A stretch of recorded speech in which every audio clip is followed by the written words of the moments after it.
Assalamu alaikum wa rahmatullahi wa barkatu. Barka mu da warhaka, barka mu kuma da saduwa a daidai wannan lokaci. Yar uwa kwance dan uwa, dangance da tambayar da kika yi akan sunaye na wayannan itatu wanda muka nuna muku a wancan bidiyon namu mai albarka. Daga wannan su ne haɗin. Insha Allah za mu bayyana miki sunayensu ɗaya bayan ɗaya, ko da yake kin yi magana ne da harshen turanci, wanda maudu'in wannan tashar ta mai albarka muna faɗin abubuwan ne da Hausa ko kuma da yaren zabarmanci. Amma insha Allah za mu yi ƙoƙari dai mu faɗa miki sunayensu, wanda ban san ba wanne ne kika fi sani, ta Hausa ce kike ji ko kuma zabarmanci. Daga za mu fassara miki da wannan yaren guda biyun gabaki ɗayansu. Wannan su ne haɗin wanda ake haɗawa cikin wannan haɗin namu na kwaikwaye, ko in ce shayi na ma'aurata, wanda yana da tasiri na musamman ga wayanda suka yi amfani da shi kuma sun ji daɗin shi sosai da sosai ma. Don kamar da kike ganin su, wannan haɗi ne na itatuwa kala 6 da muka haɗa.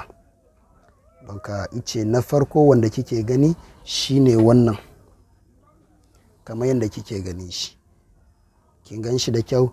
Wannan shine ake cire furen marke, fure ne na marke. Don da zabarmanci ana ce mishi gonga flere.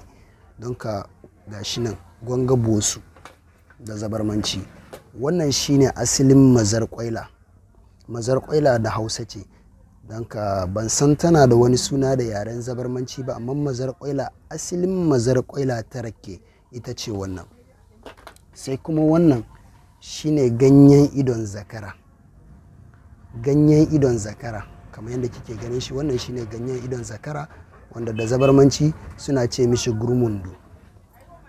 Wannan shine firwi katkote. Don firwi katkote wanda ake ce ma mai bangare hudu.